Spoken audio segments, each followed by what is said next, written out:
On today's episode of Locked On 76ers, Keith and I talk about the young group of players for the Philadelphia 76ers. Where does it rank around the NBA? How good are these young, talented players as they mix with this veteran team looking to make a deep run in the postseason, maybe a finals berth? We'll dive into it all next, right here, Locked On 76ers. You are Locked On 76ers, your daily Philadelphia 76ers podcast. Part of the Locked On Podcast Network, your team every day.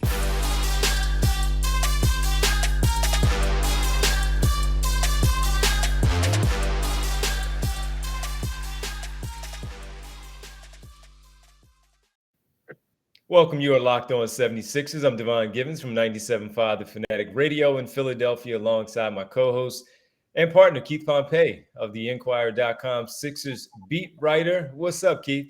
What's good, man? How you doing? Pretty good, man. No complaints at all. Happy to be here on this Friday. Looking forward to the weekend.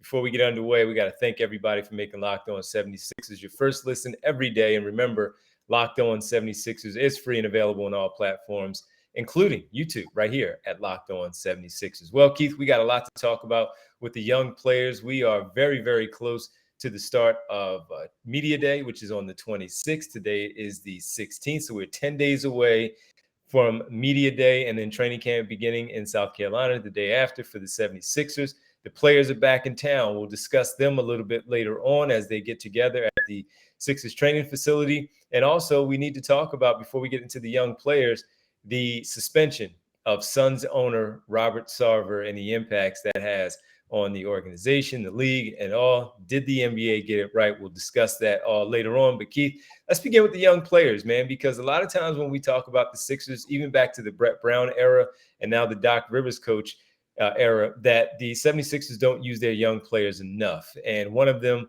being Tyrese Maxey, he's the one that looks to be the player that clearly stands out the most, has an opportunity to take another step where he can put himself in a position to be talked about as one of the top guards in the Eastern Conference, along with some of the other players in the league paired up with James Harden. But after that, we have a lot of questions.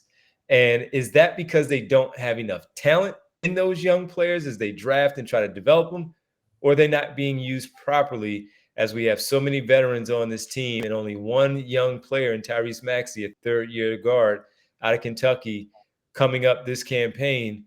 Well, we don't know about the rest. What do you think about the young players overall on this team? I mean, I like the young talent. I think they all were steals. I mean, you look at, Tyrese Maxey. I mean, we all know about him, his exploits. I mean, here's a guy who went late first round, and now, he's, an accomplished scorer so far in this, through this past season. Now, other guys who come to mind as the young guys on the team are Isaiah Joe, a guy who I think can play in the NBA, another second-round pick, a guy who had a knee injury in college that really basically kind of messed up his draft stock, so to speak, and I felt like he was a steal. The same thing with Paul Reed, a lot of energy.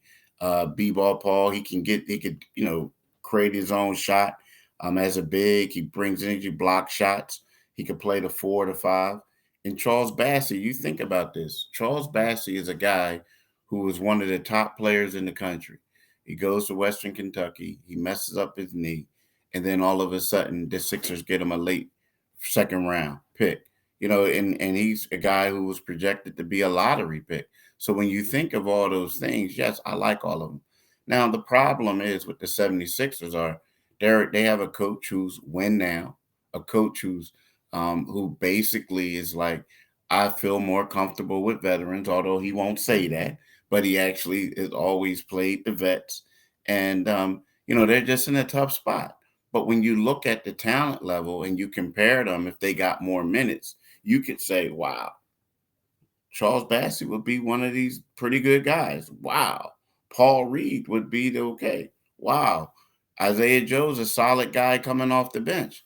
But unfortunately for them, they got drafted to a team that wants to win now, and the coach just feels more comfortable playing with veterans as opposed to young players. If I had to ask you who's the one that would most likely crack the rotation a little bit and make that jump and make that leap to having that trust from Doc Rivers, having that faith that he can go out there and hold his own and help the team out, who would that be? It's weird because I think the one who I think it would be Charles Bassey. I Wow. do. And Okay. here's the reason why. I mean, I know everybody say B-ball Paul, this and that, and this and that. And he does get to play a lot. But the reason why I say that Bassey is because when we look at the games that Bassey did play in, the first game he played in Utah, first game he got some burn. Joel wasn't there. He played phenomenally. Then next thing you know, they go to Denver, and he gave Joker a hard time, blocking his shot, doing all types of things. So the reason why I'm saying him more so than everyone else is like Paul right now is B-ball Paul is a great guy. He's the man. He could do all these things, but he's still trying to learn that 5 position.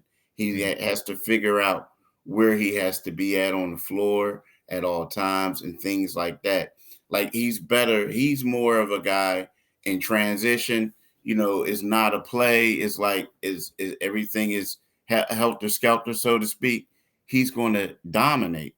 But in a more structured offense where you have a role, I think Bassey is better in those type of situations. So I didn't expect that name. That's encouraging because after the deal with Andre Drummond heading to Brooklyn with Ben Simmons and Seth Curry, I really thought that Charles Bassey would get an opportunity, but he stayed in the G League and he did some nice work there with Kobe Carl, the head coach, and did some fine work, but never had the opportunity with the 76ers as the season went along. So I am surprised to hear you say that he is the one. Encouraging. But here's the thing. He probably won't get an opportunity because of, now they got Montrezl Harrell.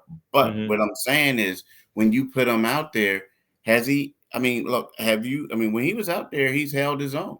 I mean, a lot of people were shocked when Paul Reed became like remember there was a time when Paul Reed was down in the G League and then all of a sudden he comes back and then after Bassey played well and then Reed became the third string center and a lot of us were scratching our head like, okay, but Paul Reed played well. But when you look at Bassey, they have different types of games. I look at Bassey more as a center, and I look at Paul Reed more as a four. You know what I mean? So that's what I'm saying. Okay, that's encouraging though. I do like to hear it. And look, he's going to get a full training camp going against both Montrezl Harrell, Joel Embiid, Paul Reed, and seeing where he does in fact fit into the Sixers' future and what their plans are for him. Keith, on the other side, we got to step away real quick because we need to talk about some serious stuff in the NBA. A ruling came down finally on the Robert Sarver decision, the Suns owner, and all of his issues that he has. That makes things really uncomfortable. We'll dive into that and see if the NBA got it right with the ruling. We'll let people know what it is. If you haven't, we'll do that next right here, Locked On 76ers. Let's talk about BetOnline. BetOnline is your number one source for all your pro and college football betting needs and sports info this season. Find all the latest football league developments, game matchups, news, and podcasts, including this year's opening week games. BetOnline is your continued source for all your sports wagering information, including live betting, esports, and scores. The fastest and easiest way to check on all your favorite sports and events, including MLB, MMA, boxing, and golf. Head to the website today or use your mobile device to learn more about the trends and actions. Do it today, people. Definitely do it today. Make sure you do that, folks. Got a big weekend of football, some baseballs getting down to the wire with the playoffs, seedings, and a lot of teams out there fighting for these positions. So make sure you guys get involved there. Thank you for making Locked On 76ers your first listen. For your next listen, check out the Locked On Now podcast. Nightly recaps of every NBA game with analysis from our local experts is free and available wherever you do get your podcasts. All right, Keith. The NBA came down with a ruling for Robert Sarver. Here is what we have so far for the ruling, which took a while as they did their investigation because there was a lot of stuff going on with this guy, the owner of the Phoenix Suns. And this is really not too surprising for a lot of people as we have seen things develop over the years. A $10 million fine after the investigation, a full-year suspension where they felt like he repeatedly did some awful things, Keith, as it put in the story, in the findings. He repeatedly used the N-word when recounting statements from others. He did cooperate, of course, with the investigative process, didn't feel like this was something that needed to be done. What else do we have here that I might be missing here as we talk about it? Misogyny, harassment, basically in the workplace with employees, with workers, not only females but males, of how he conducted himself around them. And he received a 1-year suspension. And Keith, I got to tell you right away, I didn't think that was enough. 1 year, $10 million wasn't enough. This is just as bad as what Donald Sterling did. And already having an example of what this does to an organization, and again, having an owner to conduct himself. And then hear Adam Silver say, well, he's not like any other employee, so he couldn't just outright fire him. Now, look, you cannot outright fire him. This is something that needs to go through a process with the other board of governors, and them making a decision. It was very disappointing knowing that what we have already seen with Donald Sterling, how things changed for the better with the Los Angeles Clippers. This guy having this reputation for years of not having, just the interpersonal skills to work out the way that he should. Very disappointing with the ruling from Adam Silver in the NBA. Yeah, it was extremely disappointing, and it took me. I'm glad like we're talking about it now, not like right afterwards, because sometimes you say things, and it's immediacy, and you say something, and you're like, well, I wish I didn't say it. Well, I still feel the same way 4 days later, right? So it's like kind of let me know. Now I'm disappointed in the NBA, but I'm also, and the reason why I'm disappointed is because I was down there at the bubble, and it was all about promoting Black Lives Matter. They had the player walk out. They did all this other stuff. The league, Adam Silver, and I was like, we support y'all. People had messages on the back of their jerseys. Everybody kneeled, right? It got to the point that there were certain committees formed based off of off of social issues and everything. So then all of a sudden it becomes down to an owner who not only, talked about racism stuff, he talked about sexism, sexual harassment, did all the things that, you say you're not supposed to do. Mm-hmm. And they're like, well, we gave him a $10 million fine. And to me, a $10 million fine to a billionaire is nothing. That's like saying to somebody, I'm gonna fine you $50, right? A guy making $100,000 or something like that. I'm gonna fine you $50, right? Okay, sure. I'm gonna give it to you, right? So then, on top of that, it's kind of sort of like, it's like then they come out and say, well, there's separate law bylaws basically, or rules for an employee of the NBA as opposed as an NBA owner. And to me, that was a slap in the face. We talk about how the players, if this is a players league, they want to make them comfortable. They're doing all this, but yet and still it's kind of like, we'll make everything right for you unless certain people do it, and then you got to deal with it. So I commend LeBron James. I commend Chris Paul, who plays for that team, for speaking out. I commend the minority owner for speaking out, saying Donald Sterling should resign, right? Because Sarver should. Yeah, well, what's the difference, right? I hate to say it. What's the difference? So, Sarver. So, I commend him for saying that, but it's one of those things where it's really disappointing, because now it makes me think of, did you guys really care about what happened in the bubble? Like, were you really engaged, or was it one of those things that you wanted the players to play? You know what I mean? Because now all of a sudden, when one of your own is accused of doing the same stuff, basically, is a You don't slap. have you don't have the guts to stand up and You don't have the guts. Nah, it's a bad look, man. It's a yeah, bad look for the NBA. yeah, it's unacceptable. This is not something that we should just sit back lightly and just accept it for what it is. Obviously, and I'm very disappointed to see how they handle things with Robert Sarver. So maybe we'll see something though, as this minority owner came out in a statement and said that Robert Sarver needs to be removed from working and having and being a part of a team as a board of governor. Now, I don't know what his motivation is. I hope that it's legit, that he just simply does not like what the man did, and that's why he's doing it, and not simply because he wants to be the minority. I mean, the majority owner. I hope that it really is based on the fact that he doesn't like how he has conducted himself. So we'll continue to monitor that, see how that goes. But Keith, on the other side, we need to talk about something a little more Sixers related and good for this basketball team. As we said, 10 days away from media day and 11 days away from the start of training camp. A lot of the players are back in town. They're at the gym. They're getting work in. We're starting to see photos, and that's a good thing. What does that mean? We'll discuss it next right here on Locked On 76ers. Welcome back to Locked On 76ers. Keith Pompey, Devon Givens here with you on this Friday. And Keith, photos have started to surface of the team, the 76ers players in Camden at their practice facility, getting some work in there. And man, it seems like a lot of smiles, of course, as guys have been around each other all summer, not all summer, but from time to time this off season, getting some work in together.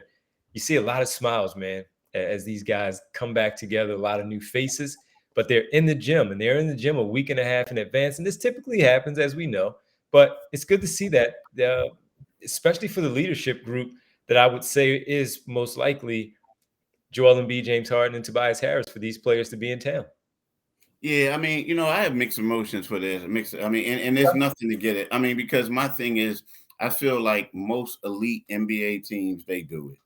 You know what I mean? They do. I mean, they basically, like, they have mini camps and guys come in. And sometimes, guys will, get together kind of like the Toronto Raptors did as a team and worked out all summer in LA at UCLA, right? Doing those open runs. So, I mean, to me, I feel like, yes, this is good, but I also feel like it's what you have to do if you plan on being a championship team.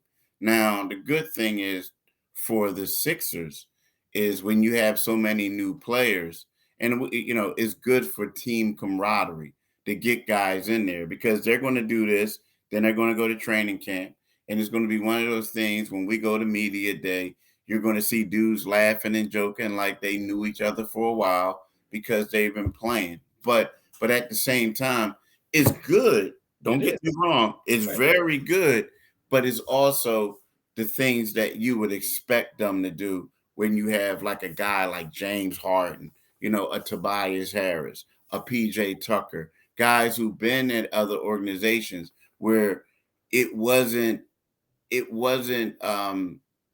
asked to do. It was not demand. It was expected. You know what I'm saying? So like, because you got to keep it twisted. The Lakers are in the gym working out. Or the Phoenix Suns are in the gym working out. You know what I mean? It's one of those things that you expect. But it is good to see the photos and all this other stuff and guys laughing and joking. But to me, the bigger story would have been if they weren't in the gym working out.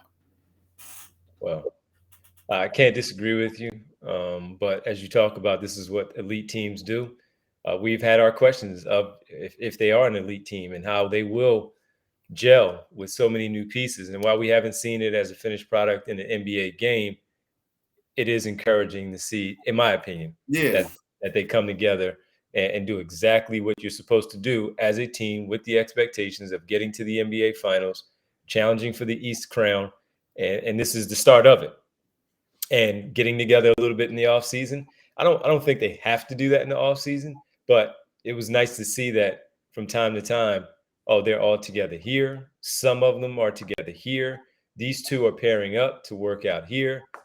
I like to see that, and I hope that it carries over towards the season. Well, we have a fun year overall, just covering the team, seeing some good basketball.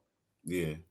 Well, listen, we got to thank everybody for tapping in with it this week, and we thank you for making Locked On 76ers your first listen every day. Now, make your second listen Locked On NBA, where Locked On experts are covering the biggest stories around the NBA every Monday through Friday in less than 30 minutes. It's free and available wherever you get your podcast. Keith, you mind telling the folks where they can find us?